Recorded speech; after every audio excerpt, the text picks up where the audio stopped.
Welcome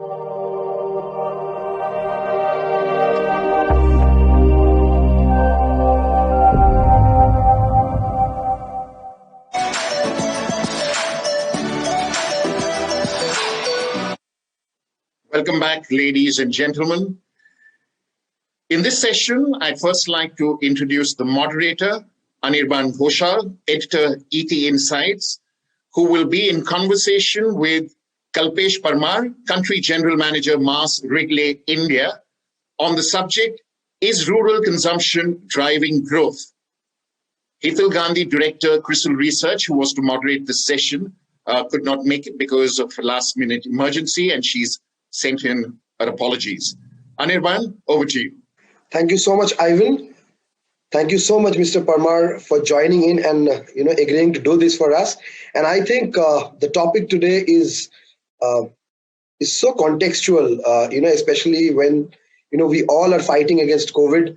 And I think we have seen some challenging times.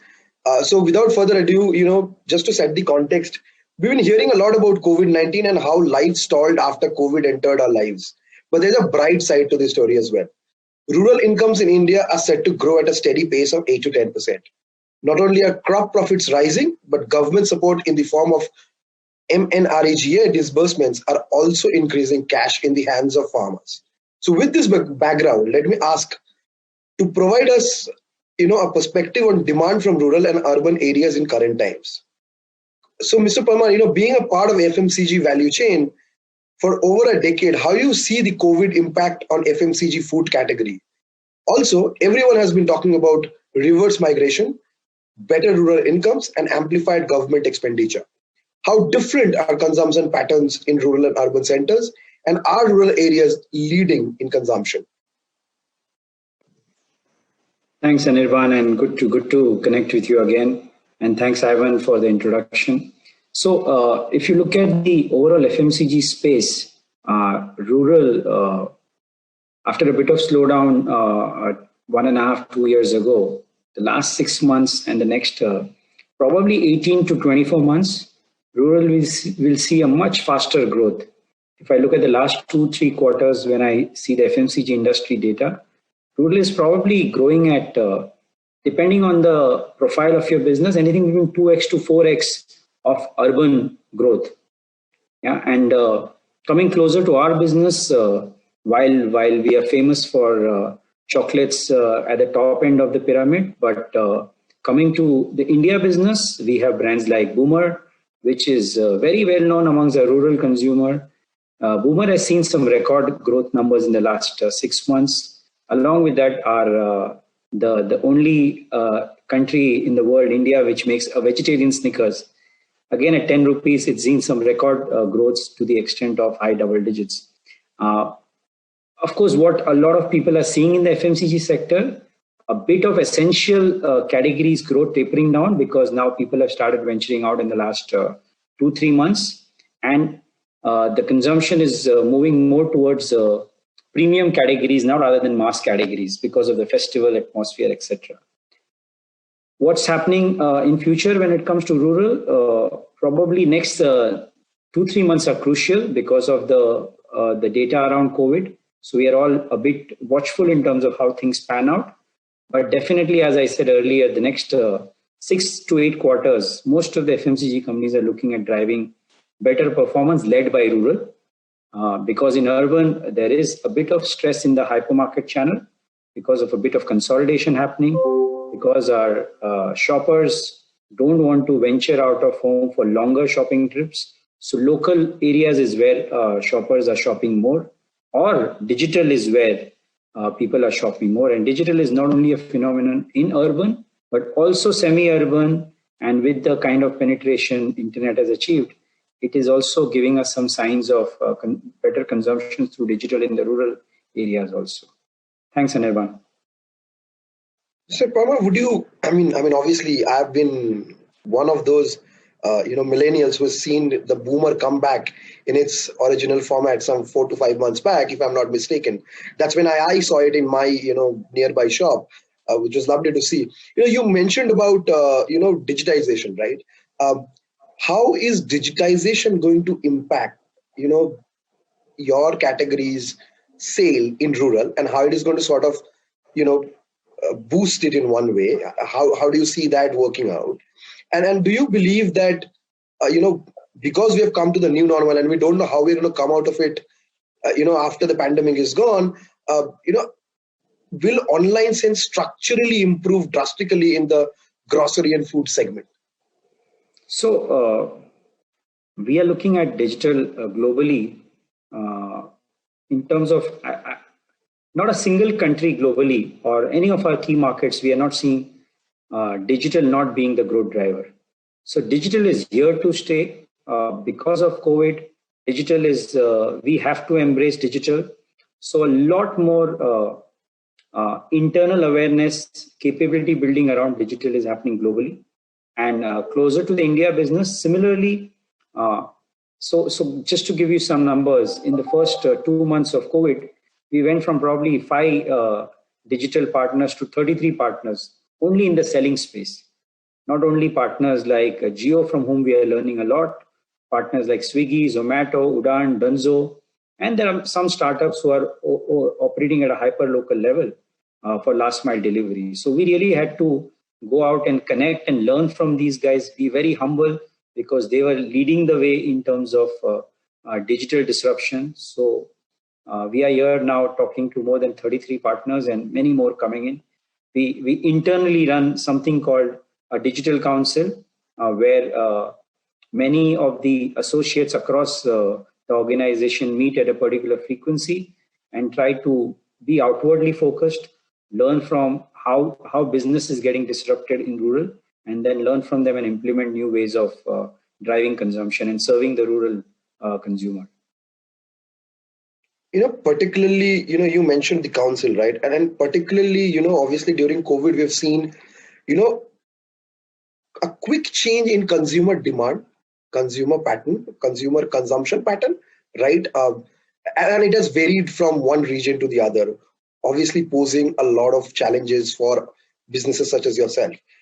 So particularly when we talk about supply chain, right? How are you implementing technology to ensure that you can keep up with this volatile, ever-changing market conditions?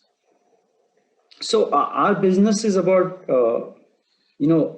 making sure the quality product reaches right at the retail outlet. Products like chocolates need to be fresh when they reach. Hence, a lot of technological intervention in terms of how the supply chain imports the product, stores the product, and then the right asset in store level where we are working with some startups to really see how we make sure our product, by the time the shopper and the consumer get it, is having the right temperature. So a lot of work happening around there, opening new distribution points, not only in urban, but in rural. We're using technology now. And not only the classic brick and mortar technology, but also looking at the gig workers, because I'm sure you know the data. By 2030, India will be the only country which will have talent surplus globally. Most of the globe will not have a surplus talent. So if we see this enormous talent in India and now give them key experiences which will make them better professionals in the FMCG world. So we are working out a project, and Mars is famous for this globally. We run a practice called Economics of Mutuality, where we work with the constrained youth in rural and in urban, where we give them experiences which make them better professional over a period of time. Yeah, by engaging them for a few hours a week or a few days a month, depending on what is their need, and then make it mutual while they get some experience and we make our business more digitally savvy through this enormous human capital what is available in our country. Before I sort of move on to the audience questions, I have 2 questions that I would like to personally ask you. 2 questions, and I'll ask them together, and you can choose one by one to answer. Which is, we are seeing, we have seen a lot of revolution happen in FMCG as a sector throughout ages, right? And as we move from one sort of revolution to the other, and then because we're talking about, as you said, product life cycle, shelf life, are you as a company, or you as somebody who's seen the business through and through, expecting any change in terms of technology when it comes to packaging, when it comes to having a smaller scale of a product for a price when you are going to rural markets? How are you seeing that play out? And obviously we've seen there's a lot of influence of OTT coming down on people, right? I mean, most of the people who are coming onto the internet these days go and watch web shows, if we can call them that, right? So is there a plan, an action plan that you guys are planning to, so as to influence rural customers to sort of build a trust around the brand, to build a hype around the brand? So firstly, on your first question, if you look at pricing point will remain, price points within rural will be important, in urban will be important for a certain section of the society. But there is a profile of India in urban and in metros for whom 100 rupees is the new 10 rupee. So we'll have to straddle this country in a way where we are serving consumers who are willing to get those premium experiences at a very premium price point. At the same time, serve the rural consumer at a very attractive 10 rupee, 5 rupee, 1 rupee price point. Yeah, and the future will be about companies who can straddle across the pricing pyramid. And it will be, and this disruption will not happen by the way we've been looking at rural coverage, urban coverage. It will be enabled by using technology through gig workers. So today we have full-time sales team working in the ground. The future will be, how do we go 100x in terms of our people on ground, but using the gig workers enabled by technology, recruited through social media. And hence that's where you see an explosive growth when it comes to consumption. And to your second question, OTT has moved so fast that we are all still trying to catch up with it. Yeah, the opportunities which we thought were not exciting opportunities, today we are repeating, why didn't we go ahead and invest in those technologies? So we are here trying to learn from the OTT platform and work closely with them. We through Double Mint, we did quite a lot of work where we did partnership with Songfest, which got us 5 million, 6 million kind of reach. But that is probably the initial start. A lot more for us to learn and start doing. And most of our brands next year will move to digital first rather than going through the conventional ways of marketing. Before I let you go, any 2 to 3 things, that you would want to let your customers via this forum know, let your competitors know, and let the public in general know that they can expect from your company in the coming days, as we look forward to sort of move away from COVID together? So firstly, one of our 5 principles is quality. So while we so most of our portfolio is very well thought out. We have just introduced a rupees 10 M&M pack, probably the cheapest pack in the whole world, giving the right value for our rural and semi-urban consumers. We've launched a Snickers 10 rupees pack, probably the only country in the world who sells a vegetarian Snickers. That's again a first for India. And as you rightly said, Anirban, Boomer being one of our star brands in the last 6 months. And we are really working very hard to serve the demand, what we've got from our consumers and customers and communities. Yeah. And lastly, many more treats coming up for our consumers and shoppers in the next few weeks, months, and quarters. So remain close to us on our social media pages, and we will keep you engaged. Thanks a lot, Anirban. Thank you so much, Mr. Parmar. Ladies and gentlemen, there you have it. More delights coming your way, especially with the Christmas and the New Year season coming in. And obviously, you've heard him speak about the rural strategies that are sort of based on trends, and obviously what the company itself is doing. Thank you so much, Mr. Parmar, for your time. Over to you, Ivan. Thank you. Thank you so much, Mr.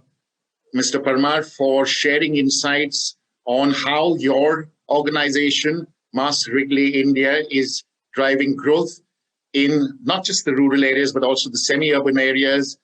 We wish you and your organization the very best going forward. And thank you, Anirban, for moderating this session.